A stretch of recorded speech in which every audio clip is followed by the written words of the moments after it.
Next question ये है कि बाइंडिंग अप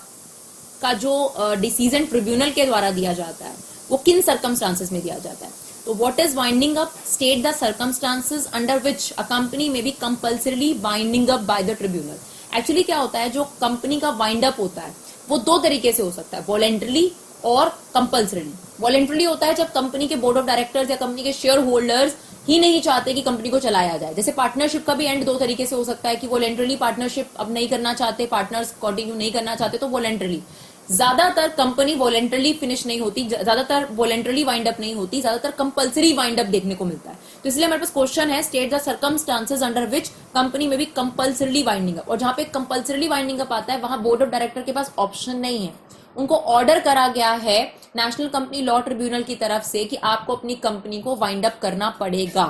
तो क्या आपके पास सिचुएशंस हैं, क्या सर्कमस्टांसेस हैं जिसमें ट्रिब्यूनल को ऑर्डर करना पड़ जाता है, ट्रिब्यूनल को इंटरफेयर करना पड़ जाता है और ये बोलना पड़ जाता है, ये ऑर्डर देना पड़ता है कि आपकी कंपनी को कंपल्सरी वाइंडिंग अप करना है। पहला, इनएबिलिटी टू पे द डेट्स, मतलब जो कंपनी ने लोन ले रखे हैं और काफी टाइम हो गया वो लोन टाइमली नहीं चुका रही है कंपनी, तो इसको लेकर कंपनी के लॉ ट्रिब्यूनल के पास कोई केस जाता है और अगर लॉ ट्रिब्यूनल को जस्टिफाई लगता है कि पूरा पूरा दिख रहा है कि कंपनी की कोई यहाँ पर नीयत नहीं है वो लोन पे करने की, काफी टाइम जा चुका है, तो ऐसे केस में कंपनी को अगर ट्रिब्यूनल को लगता है तो अगर लोन नहीं चुकाती तो ऐसे केस में जो लॉ ट्रिब्यूनल है वो कंपल्सरी वाइंडिंग अप का ऑर्डर दे सकती है। बट एक बात याद रखना, हर सिचुएशन में ऐसा नहीं होता कि लॉ कंपनी अगर लोन कंपनी ने नहीं चुकाया, डेट कंपनी ने नहीं चुकाया तो उसको ये पनिशमेंट दे दी जाएगी। ये पनिशमेंट बहुत बड़ी पनिशमेंट है कि कंपनी को बंद करने के लिए कह दिया जाए। हो सकता है कभी कभी पेनल्टी लगा दी जाती होगी या फिर थोड़ा बहुत फाइन लगा के छोड़ दिया जाता होगा, लेकिन कुछ सिचुएशंस ऐसी होती होंगी जो हार्ड सिचुएशंस होती हैं, उसके अंदर ही ट्रिब्यूनल या कोर्ट को ये डिसीजन लेना पड़ता है, ऑर्डर पास करना पड़ता है कि आपकी कंपनी को कंपल्सरी वाइंड अप किया जाएगा। पहला पॉइंट। दूसरा पॉइंट है स्पेशल रेजोल्यूशन। अगर मान लीजिए कि कंपनी के शेयर होल्डर्स ने ही स्पेशल रेजोल्यूशन पास कर लिया कि that company should B not going on, ठीक है, या फिर ऐसा लग रहा है ट्रिब्यूनल को कि ये जो कंपनी है ये रेजोल्यूशन तो पास कर लिया, अब उसको इफेक्ट तो देना है ना। मान लो कि अगर आपने रेजोल्यूशन पास कर लिया वाइंडिंग अप का, लेकिन जब तक ट्रिब्यूनल की उसमें मोहर नहीं लगती तब तक आप उसे वाइंड अप नहीं कर सकते। तो इसीलिए क्योंकि कोई रीजन नहीं है आपके पास या कुछ भी, तो स्पेशल रेजोल्यूशन पास हो गया। 75% से ज्यादा लोग ये चाहते हैं शेयर होल्डर्स की ये कंपनी नहीं कंटिन्यू होनी चाहिए, तो स्पेशल रेजोल्यूशन को इफेक्ट में डालने के लिए भी खुद कंपनी भी जो है वो ट्रिब्यूनल के पास रिक्वेस्ट या पेटिशन डाल सकती है, और ऐसे केस में भी कंपनी का कंपल्सरी डिसोल्यूशन हो सकता है। यानी ट्रिब्यूनल की तरफ से ऑर्डर आ गया कि कंपल्सरी का वाइंड अप हो जाएगा। थर्ड वन है company act against the national interest, यानी कंपनी कोई ऐसा काम कर रही है जो आपके देश के लिए या पब्लिक के लिए सही नहीं है, कुछ भी ऐसा बिजनेस कर रही है। जैसे मान लीजिए कि वो किसी ऐसी फॉरेन स्टेट के साथ बिजनेस कर रही है जिस फॉरेन स्टेट को हमारी कंट्री ने एनिमी डिक्लेयर कर रखा है, ठीक है, एलियन एनिमी जिनको बोलते हैं, उनके साथ आपको मना करने के बावजूद भी आप लगातार उनके साथ इंपोर्ट एक्सपोर्ट चुपके से करे जा रहे हो, तो ये नेशनल इंटरेस्ट के अगेंस्ट है। या फिर आप कोई सीक्रेट इंफॉर्मेशन जो आपकी देश की है या इंफॉर्मेशन आपकी कंपनीज की है,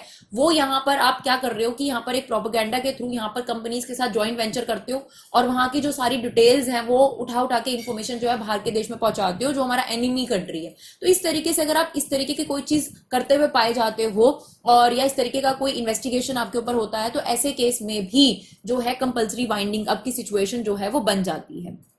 फोर्थ है रिवाइवल अनलाइकली, मतलब कंपनी इतना ज्यादा लॉस मेकिंग में सिचुएशन में चल रही है, 4-5 साल हो गए और कोई चांसेस नहीं लग रहे कि कंपनी रिवाइव कर पाएगी, कंपनी दोबारा उठ सकेगी, कंपनी दोबारा रीस्ट्रक्चर कर सकेगी। तो ऐसे केस में भी ऐसी सिक कंपनीज के लिए ट्रिब्यूनल खुद ऑर्डर कर देता है कि that companies should be wind up, that company should be liquidated, ठीक है, fourth point. Fifth point, affair of the company being conducted in a fraudulent manner, या फिर जो भी कंपनीज के अंदर एक्टिविटीज हो रही हैं या जो भी ट्रांजैक्शंस हो रही हैं, जो प्रोसेस हो रहे हैं वो गलत तरीके से हो रहे हैं, धोखा देने के लिए हो रहे हैं। अब धोखा देने के लिए और ऊपर जो नेशनल इंटरेस्ट था उसमें थोड़ा फर्क है। धोखा देने का मतलब ये हुआ कि कंपनी एक्ट के अकॉर्डिंग जो लॉज आपको बता रखे हैं, जो प्रोविजंस आपको बता रखे हैं, आप वो प्रोविजंस फॉलो नहीं करते, या फिर आपको जो अकाउंटेंसी के लिए स्टैंडर्ड बता रखे हैं वो अकाउंटेंसी नहीं फॉलो करते, या टैक्स बचाने के लिए आप डिफरेंट तरीके फॉलो करते हो, टैक्स अवॉइडेंस की तरफ बढ़ते हो,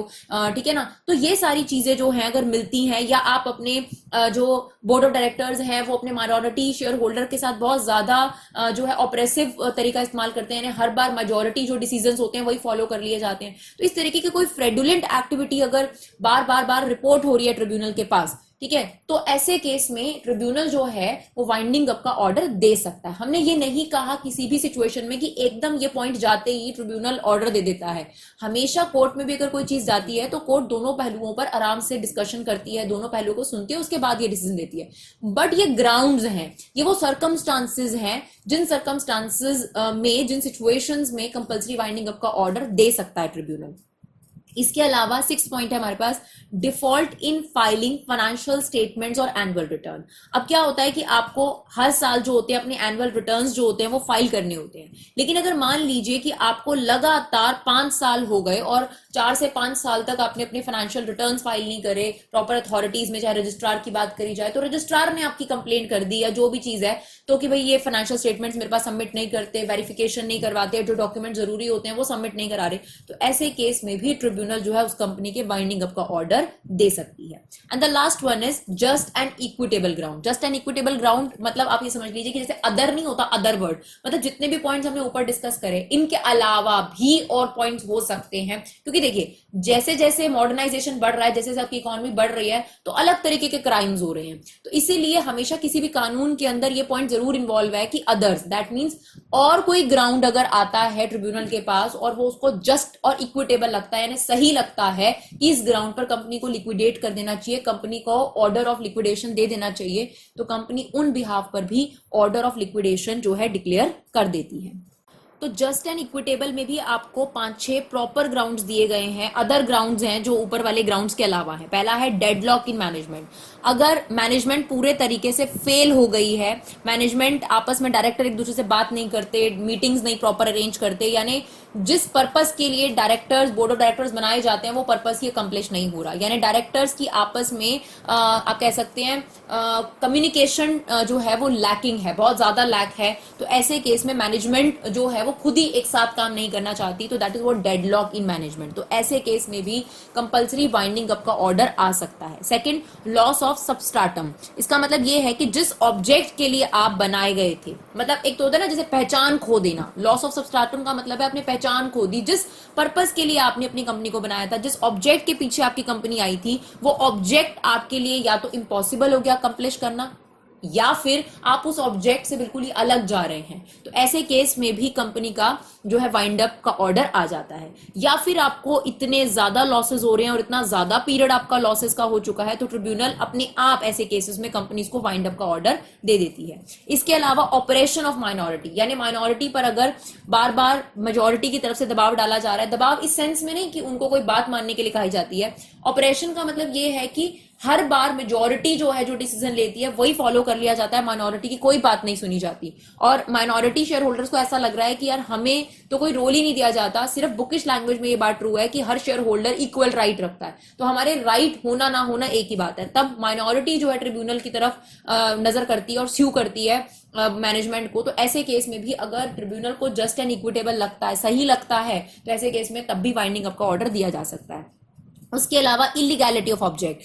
पहला तो ये था कि आप अपने ऑब्जेक्ट को फुलफिल ही नहीं कर पा रहे थे, आपका ऑब्जेक्ट इंपॉसिबल हो गया था। यहां पर क्या था, आपका जो ऑब्जेक्ट था कंपनी के बनाने के पीछे, आपकी कंपनी ही फ्रॉड कंपनी है, आपका ऑब्जेक्ट ही फ्रॉड करना था लोगों के साथ, ठीक है, तो ऐसे केस में भी कंपनी पे कंपल्सरी वाइंडिंग अप का ऑर्डर आ जाता है। And the last one is bubble company. Bubble company क्या होती है कि असलियत में आप कोई कंपनी हो ही नहीं, सिर्फ एक दूसरी कंपनी ने आपके नाम पर अपनी प्रॉपर्टी दिखाने के लिए, एक ऐसी दूसरी कंपनी दिखाने के लिए, मतलब बबल क्या होता है, मतलब हवा में उड़ गया, तो वही वाली बात है कि एग्जैक्टली आप कुछ काम नहीं कर रहे, एग्जैक्टली आप वर्क सिचुएशन के अंदर नहीं हो, फिर भी आप एक कंपनी के तौर पर क्रिएट हो रखे हो, ठीक है, तो आप ऐसी कंपनी हो जो कल को एग्जिस्ट कर रहे हो। क्यों? क्योंकि ए कंपनी ने ये बी कंपनी बनाई, पर इसलिए ताकि थोड़े टाइम के लिए टैक्स की बचत हो सके, या फिर इसके नाम पर हम ये एसेट्स, ये खर्चे दिखा सके, ठीक है, कई बार सब्सिडरी कंपनी बनाकर उसको आपने उसके खर्चे दिखा दिए, बट वाकई में ऐसी कंपनी 8 दिन बाद, 10 दिन बाद या कुछ दिनों बाद नजर ही नहीं आएगी, तो that companies are known as bubble company. तो ऐसे केस में भी ऐसी कंपनी जो अपना काम नहीं स्टार्ट कर रही है, मतलब मान लीजिए कि आपने रजिस्ट्रेशन करा लिया, प्रमोशन हो गया आपका, अभी तक आपने पब्लिक से पैसा लेना शुरू नहीं करा, आपको 3-4 साल हो गए, तो आप बने क्यों पब्लिक कंपनी के नाम से? क्योंकि आपने बिजनेस स्टार्ट करना था, तभी तो आपने ये सारा रजिस्ट्रेशन वगैरह का प्रोसेस करा है। तो ऐसे केस में से बबल कंपनी बोलते हैं, और बबल कंपनीज को भी जो है कंपल्सरी वाइंडिंग अप के ऑर्डर के तहत वाइंड अप करने का ऑर्डर ट्रिब्यूनल दे सकती है।